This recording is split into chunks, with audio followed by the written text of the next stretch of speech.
Coming up next, an airline mess with delays and cancellations as travelers face the effects of the government shutdown. I mean, as a traveler, it's very inconvenient for me, but if I'm not getting paid right for my services, I wouldn't work either. So I feel like it's a double-edged sword at that point. Plus, the first winter blast from the Midwest into the Northeast, including into Pennsylvania. And a look into a week-long celebration of film here in our area. The Center County Report starts now.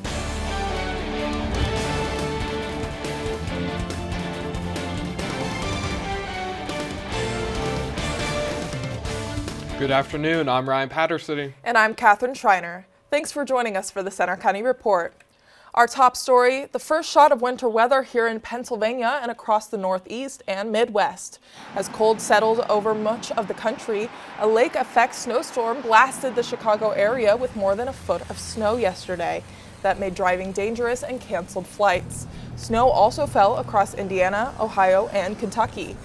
Lake-effect snow also fell in northwestern Pennsylvania around Erie. And here in central PA, snow squalls overnight left roads icy and even shut down I-80 for a few hours. Let's check with student meteorologist Hannah George.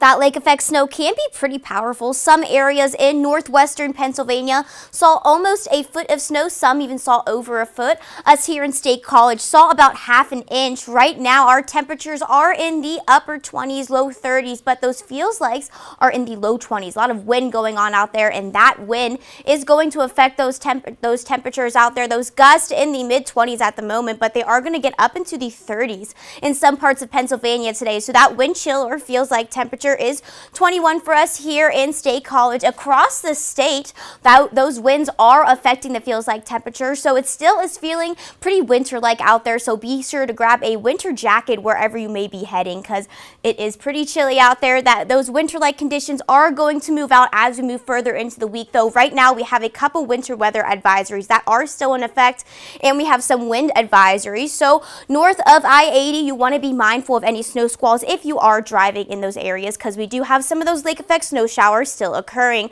Filippo will have a further weather look for you in just a moment. Thanks, Hannah. Today's other big story, progress to end the government shutdown. The Senate has passed legislation to reopen the government, bringing the longest shutdown in history closer to an end. A small group of Democrats agreed to deal with Republicans despite criticism from their party. House lawmakers have been told to return to Washington right away for a vote. The moderate Democrats agreed to reopen the government without a guaranteed extension of health care subsidies. 8 Democrats voted with Republicans on the shutdown deal, among them Pennsylvania U.S. Senator John Fetterman. He's criticized Democrats for using the shutdown to demand concessions on health care. In a social media post, he said, "I'm sorry to our military, SNAP recipients, government workers, and Capitol Police who haven't been paid in weeks. It should have never come to this. This was a failure." Frustrations are growing over the ongoing flight cancellations and delays because of the shutdown. And President Donald Trump has pressured air traffic controllers, telling them to get back to work. Reporter Mariah Elizondo is live at the State College Airport. Mariah, what's the situation there? Thanks, Catherine. Well, there were flights canceled between here and Chicago in the past few days, some of that because of the storm. Now, there have also been delays between in and out of here to Philadelphia, so it adds up to a lot of uncertainty for anyone who's flying. Now, Ryan Patterson has that story. From State College to Chicago, and D.C. to Philly and beyond, air travel delays are getting worse as the government shutdown drags on. I mean, as a traveler, it's very inconvenient for me, but I mean, if you're not paying people right, I completely understand. If I'm not getting paid right for my services, I wouldn't work either. So, U.S. airlines canceled nearly 3,000 flights on Sunday, and more than 1,000 are already canceled for Tuesday. It's all to comply with an FAA order to reduce traffic, as some air traffic controllers who have gone unpaid for nearly a month have stopped showing up for work. Thanksgiving is one of the busiest travel seasons of the year, with airlines estimating over 30 million people are set to fly for the holiday. Officials say flight cancellations at airports across the country are expected to persist even after the government shutdown ends. This is because it takes a while to get controllers back and to get the system back on track. Delays and cancellations are likely to get worse, as airlines are increasingly unable to reposition planes, pilots, and flight attendants due to the air traffic controller shortage. And bad weather in some parts of the country is adding to the problem. Transportation Secretary Sean Duffy has said air traffic may be cut as much as 20% if the shutdown continues. In State College, I'm Ryan Patterson for the Center County Report. After canceling nearly 8,000 flights since Friday, the FAA's goal for cutting flights is set to rise 6% today. Live at the airport, I'm Riley Zondo. Now back to you. Thanks, Mariah. Today is Veterans Day, and there are events around the area, including at Penn State. I take a closer look at the local resources for veterans available in Center County. Across Center County, resources are available to help veterans. Bellefonte is home to the Center County VA. They provide help from healthcare to education support. The State College VA Clinic provides general medical care, including physical and behavioral services. Penn State University also provides services through the VA and student affairs offices. Resources include free emergency mental health care and financial aid guidance. Another source, A Soldier's Hands, provides help for active duty military. The local nonprofit began in 2007 when owner Trish Schallenberger met a young soldier on his way to deployment. She sent 180 care packages to his unit in support. It was kind of like the domino dropped and something would be put in its place and then that would be hit. And then people were reaching out and said, "We hear you send care packages to the troops. Can you help?" Today, the organization has sent more than 40,000 care packages to different units in need, hoping to help in any way. When someone joins, that is a lifetime appointment, so to speak. And so I'm truly grateful. I can't do that, but what I can do is help to serve them and know and acknowledge them and know that they are appreciated. Their work mostly involves deployed soldiers, but Schallenberger ensures that both active and veteran statuses are seen, lending a helping hand to all along her path, including VA employees and local veterans. Volunteers and unit requests can be made at A Soldier's Hands through their website. The Center Film Festival is underway this week with special events and film screenings across Center County. Reporter Mariah Elizondo has that story. The 7th annual Center Film Festival is in full swing this week, bringing filmmakers, students, and movie lovers together. The week-long celebration features films and shorts from professionals and Penn State and high school students, ranging from fiction, nonfiction, to documentaries.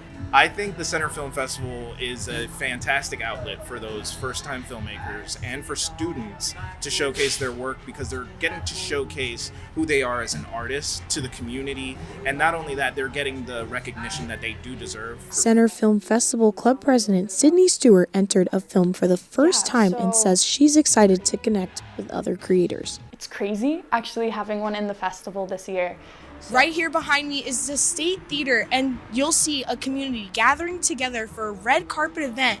And later tonight, they'll be showcasing 5 seasons of My Childhood. Movies will be screening all week at locations across Center County, including the State Theater, Carnegie Cinema, Paterno Library, UEC Theater 12, and the historic Roland Theater in Phillipsburg. Stewart has been involved for 4 years and hopes to see it keep growing. For people that want to get involved, just do it. The festival continues throughout the week with screenings, panels, and special events celebrating storytelling, creativity, and community connections through film. In State College, I'm Riley Zondo for Center County Report. The festival wraps up Sunday with an awards ceremony honoring Penn State alumni, including retired Saturday Night Live director Don Roy King and actor and writer Jerry Johnson. Still to come on the Center County Report is a warm-up on the way. We'll check the 7-day forecast. And a new indoor golf facility in our area. Also coming up, a circus act in State College, but there's a larger mission for this performing arts event.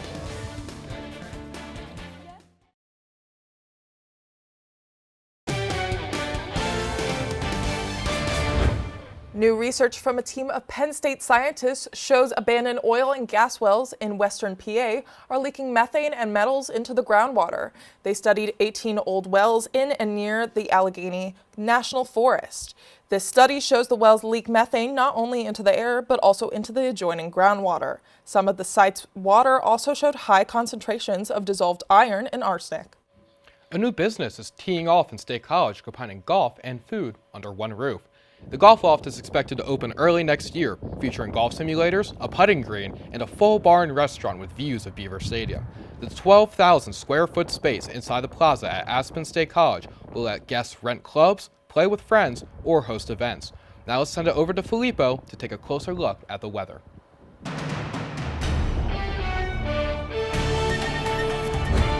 And Ryan, today would have been a perfect day to go visit that golf lodge, as not many people are going to be hitting the links today because we have snow currently on the ground. As Hannah mentioned earlier, a ½ inch of snow recorded here in State College. Right now, we're right at freezing with a feels like of 21, with that westerly wind sustaining itself at 17 miles per hour. Our current radar and satellite showing these snow bands across central Pennsylvania as lake effect snow off of Lake Erie continues throughout the Commonwealth, and we'll see that continue into tonight. Also, the wind speeds right now sitting right around 20 miles an hour, and that'll sustain itself throughout much of the day, gusting up to 30 miles an hour. And the winds will start to wane as we head into this evening and overnight tonight.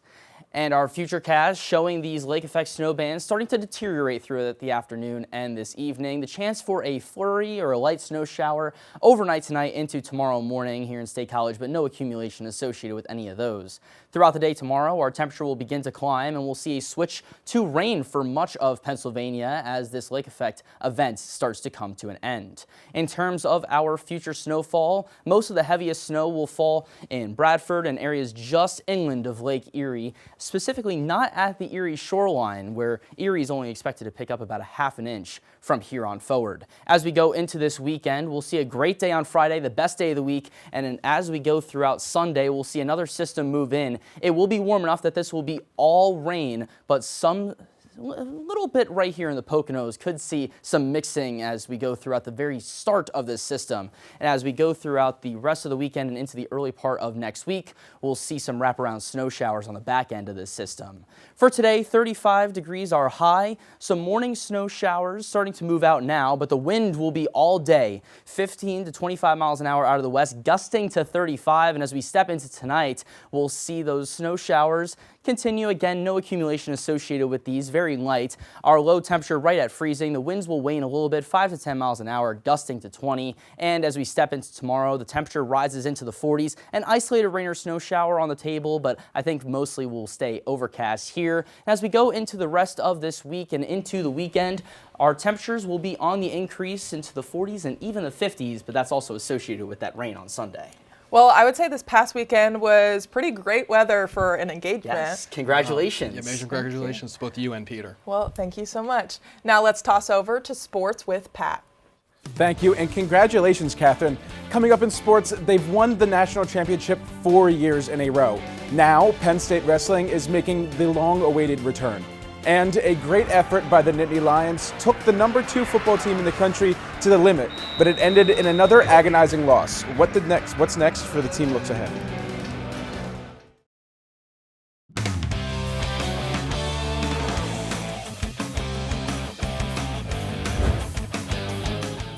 I'm Patrick Gray with sports. Penn State football hits the road this week, still searching for its first Big Ten win of the season. The team nearly upset #2 Indiana over the weekend, but came up short in another agonizing late-game loss. For the first time since 2004, the Nittany Lions have 6 straight losses. That's after a heartbreaking 27-24 loss to #2 ranked Indiana. In front of a roaring Beaver Stadium crowd, Penn State came back from a 13-point deficit in the third quarter and took the lead. But the late-game heroics of Indiana quarterback Fernando Mendoza and a spectacular end-zone catch gave the Hoosiers a last-minute win. When you get in games like this, you have to have players that make plays to win games, and he won the game for them. He was amazing. He's tough. We hit him relentlessly the entire game, and he kept getting up. The Penn State comeback was led by 2 scores from running back Nicholas Singleton and a career-high 219 passing yards from quarterback Ethan Grunkmeyer. Despite the success in some areas, late-game issues were again the ultimate downfall. They're getting after it. We're straining these guys, and they don't reap any reward for it. And it's very difficult. Again, I feel bad for those guys. The team now looks ahead to a game at Michigan State. The Spartans are also winless in conference play. So we're going to come back tomorrow, and we're going to get back at it, and we're going to be ready to play at Michigan State next week. With 3 games left, the team will need 3 straight victories to be eligible for a bowl game. Kickoff for Saturday's game is at 3:30 p.m., and you can listen live on Penn State Com Radio with our broadcast team in East Lansing, Michigan. Now to high school football. It's playoff season. Both Penn Cambria and Huntington went into Friday night ranked statewide at the 3A level, after the Whistle reporter Edison Palumbi was at Mansion Park to see who would continue their season. If head coach Jason Grassi wasn't already soaked to the bone after the game's constant rainfall, he most certainly was after this Gatorade bath. I told him before the game, like, if it rains, snows, it doesn't matter. Our mentality is to get out here and play. Doesn't matter what the weather's like. We're going to play our hardest and do what we do, and it doesn't faze our guys. We just come out here and play. We like to say we're the mountain boys or the mountain men, but you know that it's a mindset. You just got to keep on pushing. This stuff's on the norm up on the mountain, baby. Huntington Stars running back Landon Erdman, but the Penn Cambria defense was able to contain him in the second half and slow him down after a hot start. 44 is running the ball also in the first half. You know, he didn't do crap in the second half. The Panthers defense was smothering all night. All of the scoring for Huntington came from just 2 first-half field goals. We've been a little bit. They got some yards. They ran the ball on us a little bit. They won some first down matchups there the first half, but our guys we didn't buckle. You know, we stopped them when we needed to and held them to 2 field goals. So pretty proud of those guys for the effort that they played on defense tonight. One of the Penn Cambria standouts didn't just impact the defense, he had an impact on all phases of the game. As you can see, the weather here at Mansion Park is not too pleasant, but that didn't deter Blake Lilly. He found the end zone twice, once on an 89-yard punt return and once on a 51-yard reception, and also had a crucial interception for Penn Cambria. It's just amazing to finally come back and have a great game again. You know, I mean, obviously I can't do without them, but you know, I made some big plays. It doesn't matter where we're at on the field. I can trust Blake Lilly to go up and get a ball and make a play. For Grassi, this season was a homecoming.